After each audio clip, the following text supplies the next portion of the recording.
नीति वचन 4। हे मेरे पुत्र, मेरे वचन को हो सके तो ध्यान धर के सुन। हे मेरे पुत्र, अगर समय मिले तो अपना कान मेरी बातों पर लगा। आज बहुत सारे लोग ऐसे ही हैं, क्यों चर्च नहीं आए? समय नहीं है पास्टर। हो सके तो आ जाऊंगा पास्टर। आप कुछ मत सोचिए, आप फोन करके मत बुलाइए, जब जब मुझे समय मिलेगा। ठीक है, तुम्हें जीने में शायद चाहत नहीं है, मैं क्या कर सकता हूं? इस जगह में यहाँ पर राय नहीं दे रहा है, यहाँ पर आलोचना या राय नहीं है, बल्कि एक आज्ञा है। राय अलग है, आज्ञा अलग है। यहाँ पर कहीं नहीं बताया हे मेरे पुत्र कृपया नहीं। देखा ना आपने सड़कों में, रुको देखो, क्या वो रिक्वेस्ट है? नहीं, वो आज्ञा है। रुको का मतलब रुकना है, ध्यान देने का मतलब ध्यान से सुनना। वहां पर आज्ञा है, यहाँ पर आज्ञा है। आज्ञा है फिर भी सुनना पड़ेगा। हे मेरे पुत्र, मेरे वचनों पर ध्यान धर के सुन और अपना कान मेरी बातों पर लगा। इनको अपनी आंखों की ओट ना होने दे। उसका मतलब है लगातार इसी को सोचते रहो, मन में आ जाएगा।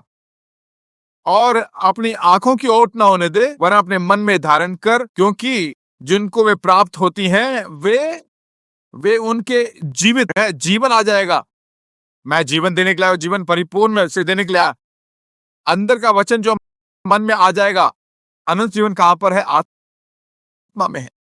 जिंदगी में आ जानी चाहिए, है ना? जिंदगी में आ जानी चाहिए, आर्थिक में आ जानी चाहिए, मन में आ जाना चाहिए। मन ही जो है डोर ओपन करने वाला डोर है।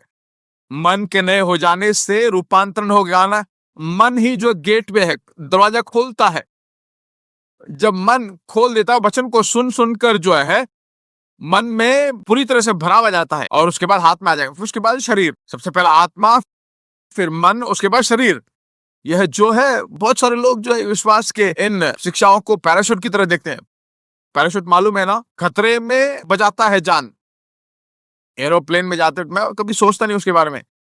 एरोप्लेन जाने से पहले वो कहते हैं अगर हवाई जहाज उड़ने के बाद जो है कुछ खतरा आ जाए तो आप इसको लेकर फूंक मारो, उड़ जाओगे। नहीं, उसके अंदर चले जाएगा, सब कुछ खत्म हो जाएगा भाई। नीचे झुकने से पहले नीचे गिर जाएगा सब कुछ। मैं कभी ध्यान ही नहीं करता, पर सभी हवाई जहाज में बिल्कुल सही रूप से बोल देंगे। वो सब जो है काम नहीं चलेगा। धर्मी पैराशूट के द्वारा नहीं जिएगा, विश्वास के द्वारा जिएगा। वही लाइफस्टाइल है। विश्वास का अंगीकार हफ्ते में एक बार नहीं, सुबह शाम बैठते चलते काम करते, यही जीना है कि नहीं? वही लाइफस्टाइल हो जाता है।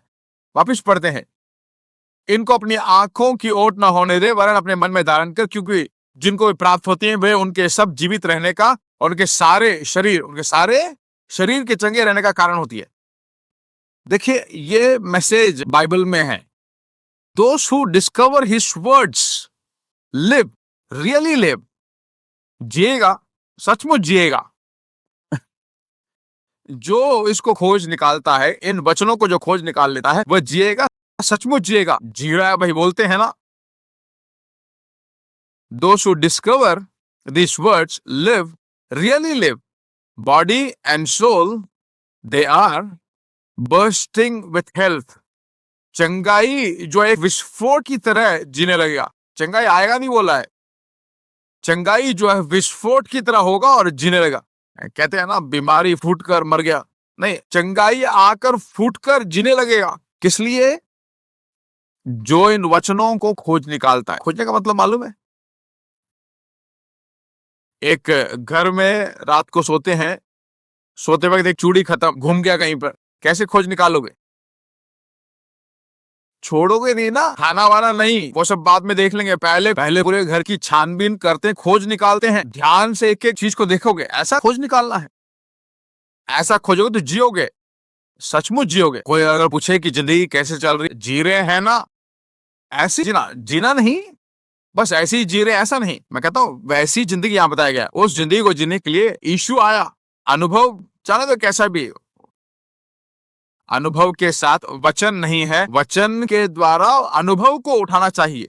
एक दिन में नहीं आएगा, सदा प्रोसेस में अगर सोचते रहोगे तब जी सकते हैं।